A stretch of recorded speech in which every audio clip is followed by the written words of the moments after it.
So Scooby-Doo and the Witch's Ghost is about the gang goes to a Puritan village and a witch is haunting it.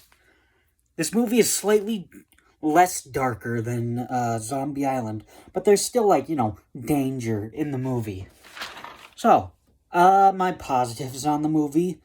The first thing is the Scooby-Doo theme song by Billy Ray Cyrus, I believe. That's pretty much my favorite rendition of the Scooby-Doo Where Are You from my favorite rendition of the Scooby-Doo Where Are You theme from these, 4 movies, Another positive is Tim Curry as Ben Ravencroft. So, I know him from the 1990 version of It, where he plays Pennywise, and he's from Clue, from 1985, I believe. Spoilers, okay? Spoilers for this movie. He is a great, what seems to be hero, but he's a much better villain. He is so awesome. He goes from, I'm looking for a book, to, yes, I tricked you, Velma. It's just great. Another thing is the animation. The animation is still great, and it looks slightly different. It almost looks like, the backgrounds look like this should be in a painting. It's that good. Another line that Shaggy says is, "Thanks, your dudeness." I love that line, and I just kind of chuckle at that line. Another positive is the music. The music in this is really good. Like I said, Scooby-Doo, Where Are You? That song is great. The Hex Girls, and the Hex Girl characters are in this. They're great. They're awesome. And their song that they sing, Hex Girls, that's a great song. And Earth, Wind, Fire, and Air, that's great. And their first song that they sing, the Hex Girls, it almost looks like an animated music video. With the smoke and the colors, it all looks great. Okay, something I just want to point out here is something about the fangs. They got the fangs from Luna's dad because he was a dentist. Oh yeah, this is not a positive or a negative, it's just, I'm wondering about it. So, they got the fangs from Luna's dad, who is a dentist, but what dentist keeps vampire fangs? It's just weird that I'm just kind of wondering about it. Are there any dentists that keep vampire fangs? If so, I'll take a pair. I laughed when Shaggy said, "Book, can't we just wait for the movie?" That actually got me to laugh. And then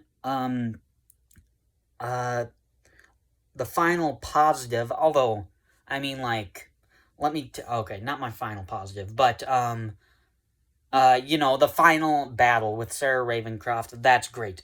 But, the last positive I have is the spellbook design is pretty cool. When you get to see the spellbook, or I guess the spell book, it's really creepy and cool. It has, a skull, and there's, teeth that kind of go over the mouth or something. That's all great. And now onto the mixed.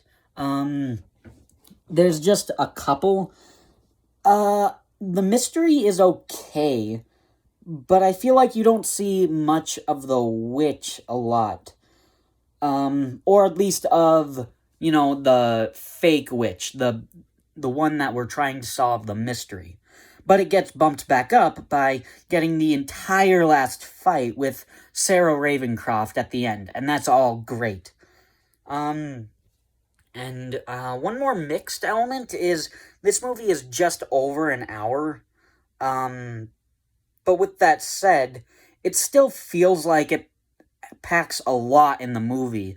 So maybe it's good it wasn't an hour and 15 minutes. I mean, it's a nice, short little movie to watch, and it's still great. On to the negatives, and just, again, only a couple, and they're very small. It feels a bit like cheating of having Ben telling a story about Sarah, and then there's like a flashback, showing that she's a Wiccan and she's all nice and whatnot, but all that turns out that she's actually a witch instead. I feel like that's a little deceiving. I mean, like, what we see is this nice person helping someone out, but in reality, she's a witch. Like I said, a little deceiving. And then one more negative, and again, a small one. I mean, if you watched this for the first time or whatever, you probably wouldn't even notice, but there's one line when the gang is waiting to see the ghost. And they're outside at night, and Daphne's lips are moving, but Velma's voice is saying, "Let's give it another chance, Ben." So, I mean, it makes sense for Velma to say that, but I don't know why Daphne would be, saying it, because we see Daphne's lips move, but we hear Velma's voice. It's a little distracting. Clearly, there were some creative differences of who should say that line, when they made this movie. But, I mean, that's it. Those are all my positives, mixed, and negatives. Very small mixed and negatives, to be honest. And I mean, even with those negatives, I mean, they're just so small. They really don't take from this movie. This movie is great. This movie is awesome. I mean, the villain is great. Tim Curry is great. The music, again, is great. This movie is an absolute classic Scooby-Doo movie. Thanks for watching this review, you guys.